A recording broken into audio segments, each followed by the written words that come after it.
Hello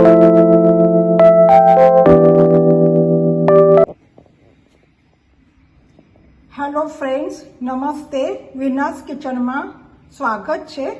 આજે બનાવીશું દહીં બિરયાની. એના માટે હું દહીં લીધું હતું અને આ જે દહીં છે એને હું 5 થી 6 કલાક સુધી સ્ટેનરમાં મૂકી રાખેલું બાઉલની અંદર, જેથી એનું બધું જ પાણી છે એ નીકળી ગયું છે અને ખાલી દહીં જ રહ્યું છે.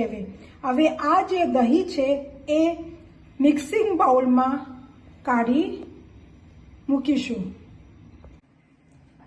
દહીં છે એ આ મિક્સિંગ બાઉલમાં કાઢીશું.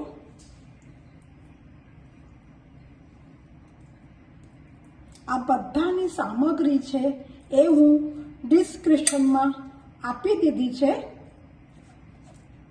તમે જોઈ શકો છો. હવે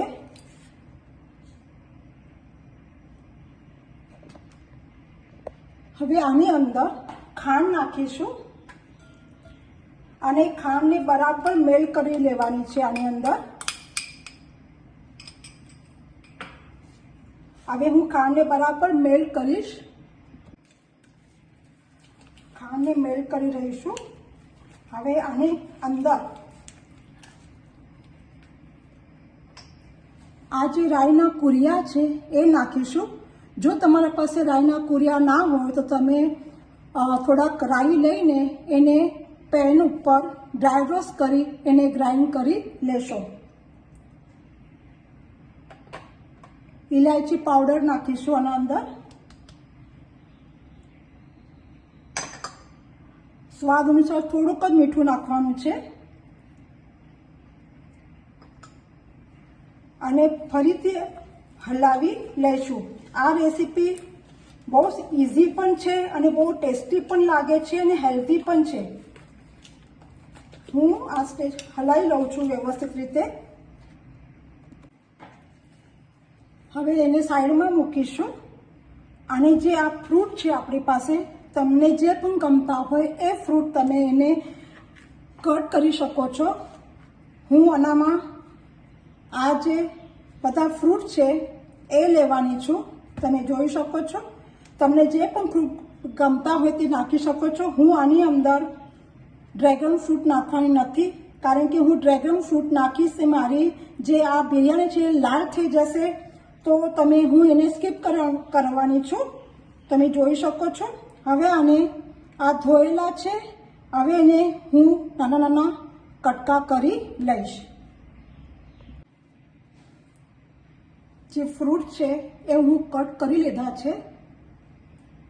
હવે આ જે દહીં હતું બિરયાની માટેનું, એની અંદર આ બધા જે ફ્રૂટ છે એ અંદર નાખીશું.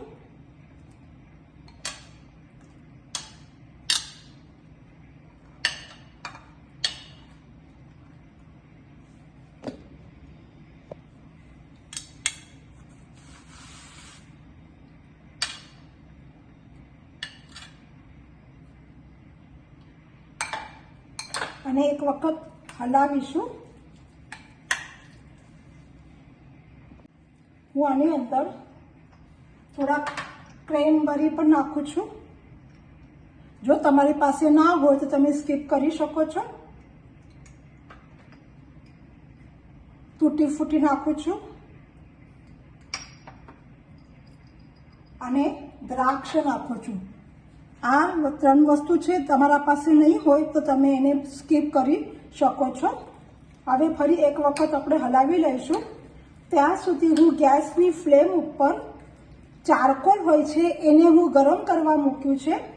એ ગરમ થઈ જાય એટલે આની અંદર મને સ્મોકી ફ્લેવર આપવાની છે.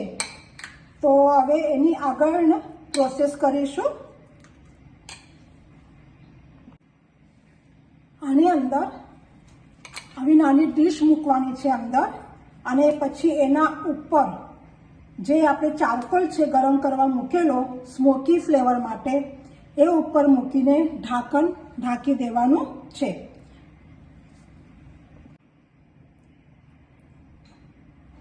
હવે આના ઉપર ઘી નાખીશું.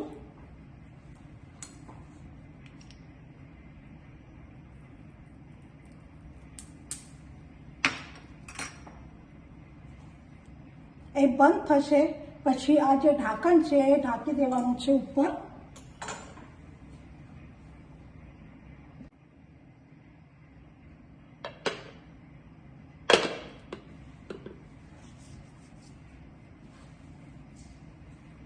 આની મેઇન પ્રોસેસ છે. તમે જોઈ શકો છો કે ઉપર બધું અંદર સ્મોકી થઈ ગયું છે. આ સ્મોકની જે સ્મેલ આવે છે ખાવા માટે એ બહુ સરસ લાગે છે.